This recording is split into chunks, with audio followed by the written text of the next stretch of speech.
झोप येते, मच्छर चावते, थंडी लागते, अंगावर काय नाही. मच्छर जास्त चावते. आणि ही लोक नाही का, ही जनता काय कुत्र्यासारखे आहेत का? काही रस्त्यावर बसले, त्यांना काहीच पडलेलं नाही. नमस्कार, अस्सलाम वालेकुम, आदाब. मैं हूं यूसुफ अली, आप देख रहे हैं सेफ न्यूज़ लाइव। आइए नजर डालते हैं आज की खास खबर पर। 3 दिन से लगातार हम ये खबर कवरेज कर रहे हैं। वसई प्रांत अधिकारी कार्यालय के ऊपर एक महापड़ाव इस समय श्रमजीवी संगठन का पड़ा हुआ है पिछले 3 दिनों से। परसों वसई के बस डिपो से एक मोर्चा शुरू हुआ जो प्रांत कार्यालय तक पहुंचा। उसके बाद से यहाँ श्रमजीवी संगठन पड़ाव डाले हुए हैं। उनकी अपनी कुछ मांगे हैं, जो मांगों पर वो लगातार प्रशासन से अड़े बैठे हैं कि उनकी मांग को पूरी की जाए। उनके ज़मीन के दस्तावेज, जाति के दाखले, इस तरह से भी जो कुछ काम पेंडिंग है उसको पूरा किया जाए। तो इसको लेकर हमने 3 दिन से लगातार कवरेज की। आज हम आए हैं रात में, आपको दिखाने की किस तरह से रात के समय में रात गुजरती है और कहाँ कैसे ये लोग परेशानी में रात गुजार रहे हैं। आप देख सकते हैं इस समय बहुत ज़्यादा सर्दी नहीं, लेकिन गुलाबी ठंडी तो है। माहौल में ठंडक होने के बाद इस तरह से खुले आसमान के नीचे रात बिताना काफ़ी मुश्किल कहा जाएगा, लेकिन यहाँ सैकड़ों लोग इस तरह से रात गुजार रहे हैं। आप देख सकते हैं यहाँ इन्होंने अपने खाने की व्यवस्था की है। पिछले तीसरा दिन है जब ये लोग यहीं पर सो रहे हैं। हालांकि प्रशासन जो है, जो कुंभकर्णी नींद सोया हुआ था, वो कुछ हद तक जागा है। इनका काम शुरू हुआ है, ऐसी जानकारी सामने आई है कि कुछ हद तक इनके दाखले बनाए जाने शुरू हुए हैं। लेकिन फिर भी इनका ये कहना है कि जब तक इनको इनके एक एक शख्स का दाखला नहीं मिल जाता, एक एक काम पेंडिंग पूरे नहीं हो जाते, तब तक ये यहाँ से हिलने वाले नहीं है। ये दृढ़ निश्चय करके आए हैं, हमने आपको बताया है। हमने यहाँ अभी कुछ महिलाओं से बात की तो महिलाओं ने हमें यहाँ तक कहा कि अगर 10 दिन भी रहना पड़ा तो हम 10 दिन की भी तैयारी करके आए हैं। तो इनके मंसूबे काफ़ी इस समय दृढ़ है। साथ ही साथ श्रमजीवी संगठन के संस्थापक और आदिवासी आढ़ावा समिति के चेयरमैन, राज्य सरकार में मंत्री के दर्जे के विवेक भाऊ पंडित, उन्होंने अभी यहाँ इनसे फ़ोन पर संवाद साधा और इनकी कुशलक्षेम पूछी, इनके हालात पूछे कि किस तरह से हालात है। उन्होंने यहाँ तक इस समय अभी फ़ोन पर कहा है कि ज़रूरत पड़ी तो मैं भी सरकार को छोड़कर, सरकार को लात मार करके आपके साथ खड़ा रहूँगा। ये विवेक भाऊ पंडित का भी कहना था। अब एक चैलेंज है, जैसा मैंने अभी कहा कि सर्दी का मौसम है, तो वहीं दूसरा चैलेंज है, इस समय हम देख रहे हैं काफ़ी मच्छरों की तादाद है। उसके बावजूद वसई विरार महानगर पालिका ने यहाँ किसी तरह से दवाई का छिड़काव नहीं किया है। और कहीं ना कहीं यहाँ हम जब बात कर रहे थे तो किसी ने बताया कि कुछ लोगों की आज तबीयत भी खराब हुई है। तो जाहिर सी बात है, अगर इस तरह से लापरवाही प्रशासन करेगा तो लोगों की सुरक्षा, लोगों की स्वास्थ्य को उल्टा प्रभाव पड़ने ही वाला है। यहाँ छोटे छोटे बच्चे भी हैं, क्योंकि पूरे लोग परिवार के साथ यहाँ हैं, घर बंद कर यहाँ हैं। तो ऐसे में प्रशासन अब भी जितनी मुस्तैदी से काम करना चाहिए शायद ऐसा नहीं कर रहा है और अब भी इनको तकलीफें उठानी पड़ रही है। तो आज तीसरा दिन है, अब देखा जाएगा कि इनका ये संघर्ष कब खत्म होता है। आज के लिए अभी के लिए इतना ही। वसई से यूसुफ अली। ऐसी ही खबरों को देखने के लिए वीडियो को लाइक कीजिए, चैनल को सब्सक्राइब कीजिए और ज्वाइन बटन दबाकर हमें ज्वाइन कीजिए। धन्यवाद। सर्वांना माझा आवाज ऐकायला येतो का? जेवायला बसले का सगळे? थोडे जेवतात, थोडे बसले. तुम्हाला 3 दिवस झाले तुम्हाला माझी आठवण येत नाही. तुम्ही बोंबील खाता, माझी आठवण झाली का? आणि बोंबील खाल्ले का नाही? जवला खाल्लाय का नाही?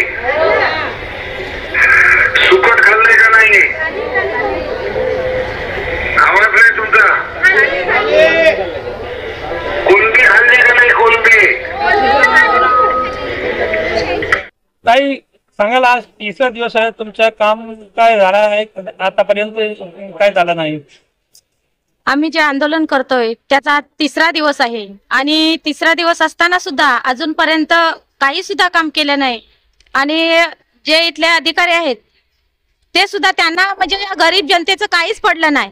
आणि ज्या इथे सुविधा पाहिजे होत्या महिलांसाठी, टॉयलेटची सुविधा पाहिजे होती, ती सुद्धा इथे व्यवस्थित सुविधाच नाही आणि लाईट सुद्धा नाही.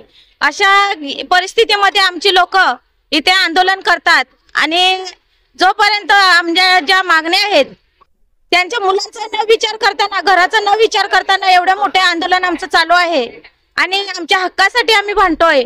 आणि जोपर्यंत आमच्या मागण्या पूर्ण होत नाहीत, जोपर्यंत आम्हाला सातबारी भेटत नाही, तोपर्यंत असेच आमचे आंदोलन सुरू राहणार आहे.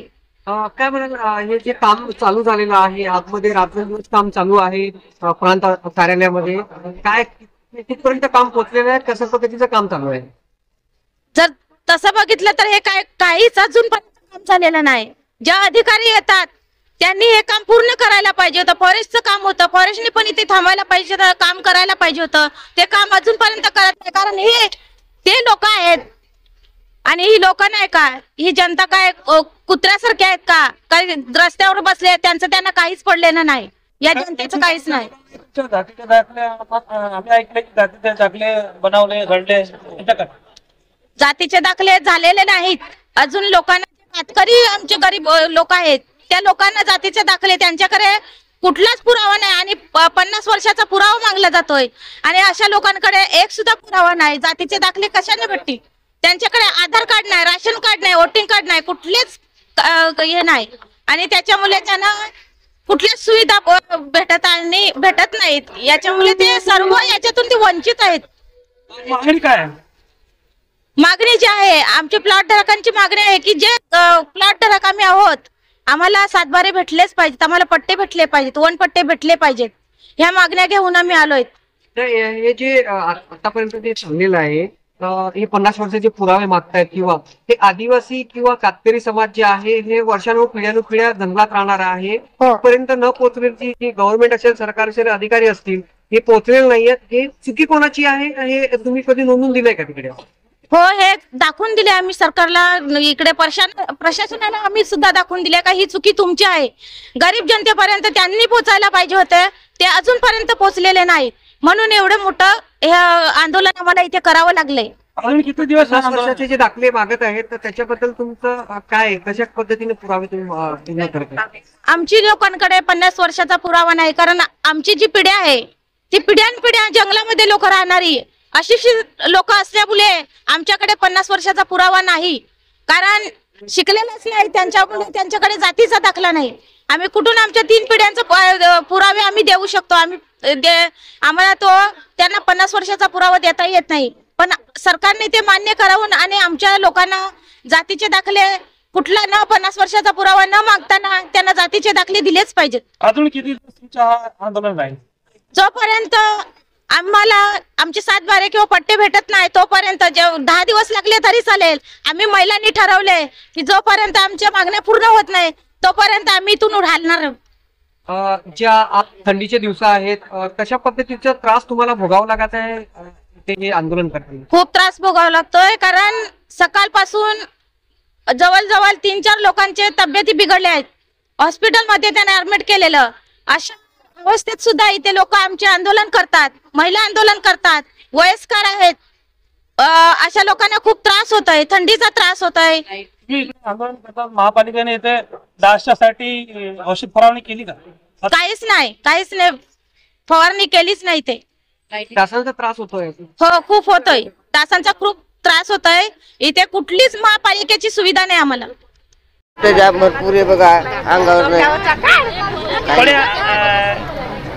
औषध फवारणी केली का महापालिकेने? नाही, काय व्यवस्था केलेली नाही? काही व्यवस्था केली नाही, न झोपण्याची व्यवस्था केली नाही, काय नाही. पाणी म्हणजे आम्हाला 2 नंबर जाण्यासाठी काही सोय नाही, लघवीला जाण्यासाठी काही सोय नाही, काहीच सोय नाही. कुठं पण रस्त्यावर बसायला लागते. झोप येते, मच्छर चावते, थंडी लागते, अंगावर काय नाही. मच्छर चावते जास्त? हा, मच्छर जास्त चावते. भुगतानं बसलो, थोडा जेवायला भेटला का हाय आपली पलाटासाठी आम्ही इकडे आखी रात्र काढतो. आम्हाला पलाट पाहिजे. आज 3 उद्याना 4. हमारे चैनल सैफ न्यूज लाइव पर अपने व्यापार और सेवा से संबंधित विज्ञापन प्रसारण हेतु दिए गए मोबाइल नंबर पर संपर्क करें।